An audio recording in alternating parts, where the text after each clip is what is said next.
nationals are in are relatively well understood. Doesn't mean they're easy to manage, yeah, because they're fast moving, but we sort of understand what makes customers tick, what the products are, what the segments, what the attributes are, who the competitors are, and it's a matter of keeping a close eye on that. Not terribly interested in terms of innovation. In terms of innovation, this can be very misleading. It can be misleading because it's very mechanical, yeah, and it's very sort of static. Yeah? Who are our competitors? So we look at all our competitors, yeah? They're our competitors and we profile them. And then we get surprised that something else comes along and say, well, actually, our competitors are not this. And I remember when we were developing this program back in, good grief, 13, 14 years ago, and we were forced, is that the right term? Yeah, we were encouraged strongly by the college hierarchy to do a benchmarking exercise. And you think, we're a business school. We sort of thought of that and rejected it, but we have to do it. So we did it. And so the usual suspects, Warwick and blah, blah, blah, Open University, here's what they do, and here's some space, and this is what they're doing, just to convince them that there was an opportunity. But actually, who we were talking to and who we were worried about were not our competitors in terms of universities. It was publishers. It was private organisations who were seeking royal charters. And some of them took a decade to get those degree granting abilities. And some of those publishers were doing business then. So we were talking to two or three and had a deal with one, but the college wouldn't do the deal. Well, we don't have to do that. We have all the capabilities. You don't have hardly any. You can issue degrees and you have the academics, and all the rest of the stuff you don't have. Yeah? And that's an example where we tend to look and we overvalue our capabilities. So this stuff is a bit too static. It tends to encourage us to look at current competitors, current suppliers, current power balance, and we'd argue that the whole point of innovation is to upset that. Yeah? And it works both ways. Go back to what I said earlier. Innovation 101 is to avoid direct competition if you can. Because it's very resource intensive, often the margins are low, it distracts you from doing things differently. So the mantra is more about differentiation than it is, if you like, direct competition. You're trying to sidestep that and do something different. That's where the margins are, that's where the growth is. And all of this stuff can be affected by innovation. Threat of new entrants, you look around, who's going to enter the university market? Oh my God, it's BPP, they've got a royal charter. Oh no, but they haven't got 100 years reputation. We can wait 100 years then, let's not worry too much, stuff like that. And you have these conversations and you say, no. Okay, but you get the point. And they're not looking at things, that are actually going to upset things very quickly, like MOOCs. I mean, I try to get one of these MOOCs, these massive online open communities, through one of the universities that won't be named for obvious reasons.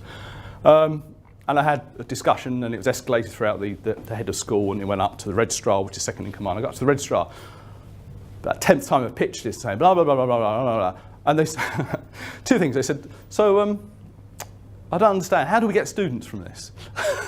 And it was entirely on the existing business model. How do we get students from it? Don't understand. And I said, well, that wasn't the point. The point was to build a reputation and to get experience, build capabilities, blah, blah, blah, and fell on deaf ears. This is what happened, yeah?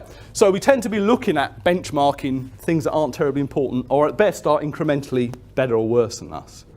And we're arguing we need to redirect some of that resource to things that are on the periphery, that may or may not, but at the very least they're more likely to yield insights that are quite different to what we do. Yeah, things like process benchmarking. Yeah, MOOCs might be irrelevant in 5 years' time. They might say, well, actually, MOOCs was an interesting experiment that never took off because we didn't monetize it, for example, or materials were so crappy that nobody wanted to do it even for free. Yeah? Or it could replace universities in 10 years. Yeah? Who knows? But I suspect by looking and participating, you'll develop relevant capabilities and knowledge that will be useful whatever happens. And that's what we're on about, strategy under conditions of uncertainty. Yeah? Okay. So all of these things tend to be presented as mechanical and static. Why is that? Because Michael Porter, God bless him, a very talented professor at Harvard, just for the record, his background is in engineering, aeronautics engineering. And there's absolutely nothing wrong with engineers, because half of you are engineers. But for the other half of you, engineers are a bit like natural scientists, think in certain ways and such like. Some are simply abstractions to manage it, but some they genuinely feel that the world is very mechanical and such like, which is a bit misleading. And Michael Porter, a lot of his stuff, the diamond of competitive advantage, the 5 forces, betray that background in engineering. And on the one hand, it simplifies things as managers. We say, that's a nice way of thinking about the environment, or that's a nice way of thinking about national competitiveness. It might be a nice way, but is it relevant or helpful? That's the acid test, yeah? Okay, so the argument is for 80% of what we do, this is really, really powerful. I'm not going to go through it. But for the other 20%, it's misleading. We look at the wrong competitors. We assume there are certain barriers to entry, so we're safe. yeah? And all you need is a change in regulation or a sidestep in terms of technology, and it all falls apart. So it's not useful for us. Okay, yeah, we said all that. Yeah, okay, so we're looking at the wrong competitors, rather than such like. Okay, so I think, don't want to over-egg this, but you get the idea that for innovation, there's not much from the traditional planning school that can help us, because it tends to assume too much knowledge and uncertainty about what's happening. It tends to overemphasize what's happening out there in the environment, which gets this sort of very similar strategic moves, which then have a dysfunctional characteristic that are hard to implement, yeah, and you tend to crowd out any value that might have been in those areas in the first place. So for those reasons, we're going to be advocating the resource-based approach, whatever you want to call it. Let's have a look. Said that already, haven't we? Yeah. So a nice way of thinking about this, and this isn't my material, my idea, but I think it sort of brings together in a sort of nice, friendly wrapper what we've been talking about. Well, I hope it does anyway. The idea of blue ocean, it's blue ocean, and but the basic idea is sound, and it's consistent with what we said about this capability approach. I think they exaggerate slightly. Nothing's uncontested, yeah? But you get the general idea, yeah? Is that they're trying to, rather than directly benchmark and compete and such like, which is what a lot of strategy is about, is to do almost the opposite. Is to say, where is there no current competition or offering? Could there be an offering? Could we provide it? How would we provide it?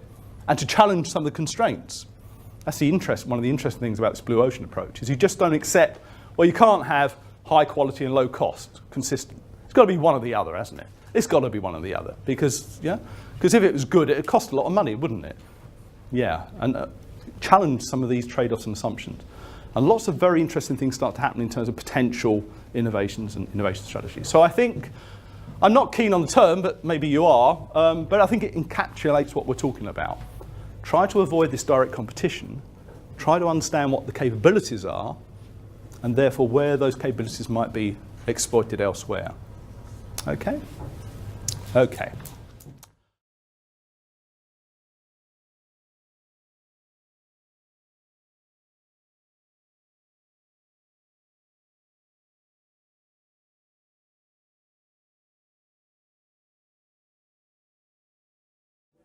Okay, folks, and